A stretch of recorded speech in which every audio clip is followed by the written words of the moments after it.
ప్రభు నామమున మీ అందరికి వందనాలు. దేనిని గూర్చి చింతపడకండి. ఫిలిప్పీలకు రాసిన పత్రిక 4:6. చాలా మంది క్రైస్తవులు చింతలలో దిగుళ్ళలో ఉంటారు. కొందరు ఊరికే కంగారు పడుతూ బెంబేలెత్తిపోయే పరిస్థితులు జరుగుతూ ఉంటాయి. ఈ అనుదినపు జీవితం హడావుడిలో ప్రశాంతత చెదరకుండా ఉండగలగాలంటే తెలుసుకోవాల్సిన రహస్యం ఏంటి అంటే, చింతించడం వల్ల ప్రయోజనం ఏమీ ఉండదు.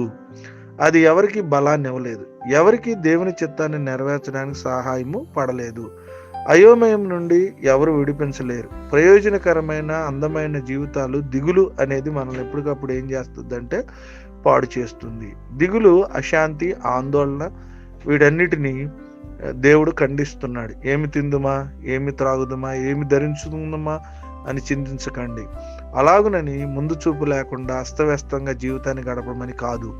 ఆ విషయాల గురించి దిగులు పడవద్దని దీని భావం. నీ ముఖం మీద కనిపించే మడతలే చెబుతాయి నీకు దిగుళ్ళు చింతలు ఉన్నట్లు. నీ యొక్క స్వరమే చెబుతుంది నీ నీరసం, నీ మనోవేద, నీ ఆత్మలో ఆనందం లేని స్థితి. దేవునిలో సమృద్ధి జీవిత శిఖరాలను అధిరోహించాలి. అప్పుడే మనకు సహాయము జరిగిద్ది. చెక్కు చెదరకుండా ఉండేలా దేవుని కృప మనకు అవసరం. ఊరకు నుండి యెహోవాయే దేవుడని తెలుసుకోనండి.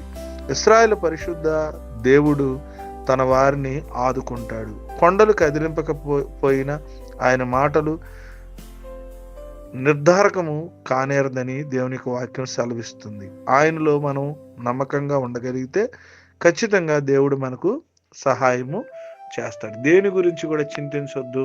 చింతించటం వల్ల అనేక అనారోగ్యాలు, సమస్యలకు మనం కారణమవుతాయి. కాబట్టి మన ప్రతి భారాన్ని దేవునికి అప్పగిస్తూ దేవుని ఆశీర్వాదాలు పొందుకుందాం. ఈ కొద్ది మాటలు దేవుడు మన ఇంట్లో ఫలించి ఆశీర్వదించును గాక. ఆమేన్. మహోన్నతుడా మీ స్తోత్రాలు, మహాపరిశుద్ధుడా మీ వందనాలు, మీ ఘనమైన నామానికి స్తుతులు. రాత్రంతా కూడా కాచి కాపాడి మరొక శ్రేష్టమైనటువంటి దినమును మా జీవితాల్లో మీరు అనుగ్రహించినందుకు మీ నామానికి స్తోత్రాలు తెలియజేస్తున్నాం. రాత్రంతా కూడా కాచి ప్రభా మరి వేకుని లేచి మిమ్మల్ని ఆరాధించే ధన్యత మీరు ఇచ్చినందుకు మీ స్తోత్రాలు. దేనిని గురించి చింతపడకుండా అని వాక్యం ద్వారా మీరు సెలవు ఇచ్చారు. చింత మా జీవితంలో ఉన్న అనేకమైనటువంటి ఆనందాన్ని ప్రభనైనా దొంగిలిస్తుంది. చింతకు కారణాలు అనేకమైనవి ఉన్నాయి ప్రభు. మేము ఆలోచించడం వల్ల ఏం చేయలేం, కానీ మా చింతలన్నీ కూడా మీకు అప్పగిస్తూ ఉన్నాం. దేనిని గురించి కూడా మీరు చింతించొద్దని మాతో మాట్లాడారు. మేము దేని గురించి చింతిస్తూ ఈ రోజు వరకు బలహీనలుగా ఉన్నామో వాటన్నిటినీ మీకు అప్పచెబుతున్నాం. ఇక మీరు చింతించొద్దు అన్నారు కాబట్టి మీరు మాట్లాడిన మాటలు బట్టి మా చింతన ప్రభావం మేము మీకు అప్పగిస్తున్నాం. ప్రతి చింత కూడా మీరే తీసివేయమని ప్రార్థన విజ్ఞాపన చేస్తున్నాం.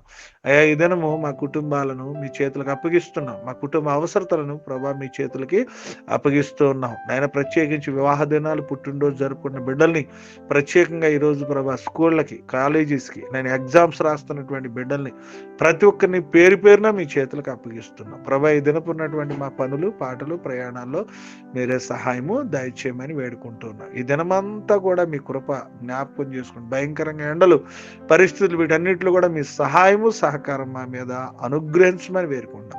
ఈ దినమంతా కూడా మీ దీవెనలతో నింపి మమ్మల్ని నడిపించి సమస్త మహిమ, ఘనత, ప్రభావాలు పొందుకోమని ఈ ప్రార్థన మా ప్రభువును రక్షకుడైన క్రీస్తు యేసు పరిశుద్ధ నామమున అడిగి వినయముగా వేడుకొనుచున్నాము మా పరమ తండ్రి. ఆమేన్, ఆమేన్, ఆమేన్.